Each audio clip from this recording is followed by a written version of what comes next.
In this video, I want to talk about dominant chords in minor keys. And as you see, it will be a very important topic in order to understand harmony in depth. Before we talk about dominant chords in minor keys, I want to show you a dominant chord in a major key. So in this way we can compare them. Let's take, for example, C major key, and let's take the dominant, so the fifth degree. On this degree, we can build, of course, a chord by superposing intervals of a third, and in this way, we can have a G major chord, which is the chord built on the fifth degree of C major key. This is also called a dominant chord. So G major chord in C major key is called a dominant chord. Which are the two main features of a dominant chord? The first feature is to be a major chord. In fact, here we have that this is a G major chord, of course. And the second feature is that the second note of a dominant chord is always the leading tone of the corresponding key. In fact, in this case, the second note of G major chord is B, which is the leading tone of C major key. So these are the two main features of a dominant chord, and we have to bear them in mind in order to understand in depth how to understand dominant chords also in minor keys. In fact, now we have to talk about dominant chords in minor key. We have already said that depending on the scale that I use, I can have different chords on the same degrees. So now, in the case of a minor key, such as, for example, A minor key, I have to decide, I have to choose between different scales. So in this case, now I'm going to build a chord on the fifth degree of this key, and I have to choose between different scales, so I will have different results. So let's start with the natural minor scale, and let me remind you all the notes of a natural minor scale. So A, B, C, D, E, F, G, and A. These are the notes of A natural minor scale. So let's take the fifth degree, and on this degree we can build a chord, so a fifth degree chord, using all the notes of the corresponding scale, of course, so by superposing thirds. So here we have this chord, which is a E minor chord. So the question now is it a dominant chord? So now we have to take a look at the two main features of a dominant chord. The first one is to be a major chord, and in this case we don't have this feature because we have said that it is an E minor chord, so it is a minor chord. And what about the second feature? We have said that the second note of a dominant chord is always the leading tone of the correspondence key. And here we have as a second note G natural, and this is not a leading tone. Why is it not a leading tone?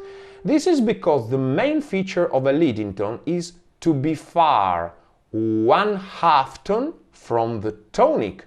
And here we have that G is far one whole tone from the tonic. So for these two reasons, this is not a dominant chord. We cannot call it a dominant chord. It is only a fifth degree chord. Let's take now the case of the harmonic minor scale, so A harmonic minor scale. The notes are A, B, C, D, E, F, G sharp, and again A.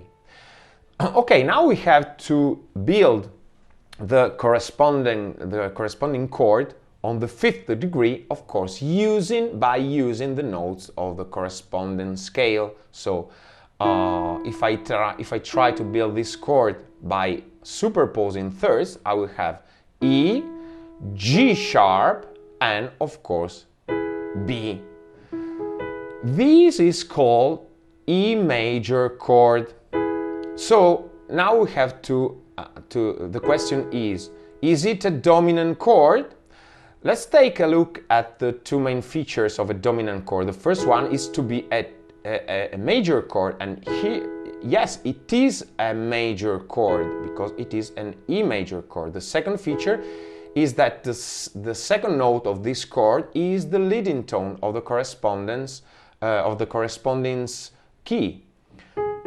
Is this a leading tone? Yes, it is, because it is far one half tone from the tonic. So this is a dominant chord, and we can call it a dominant chord. So the fifth degree of a minor key is always called dominant, but the chord is not the corresponding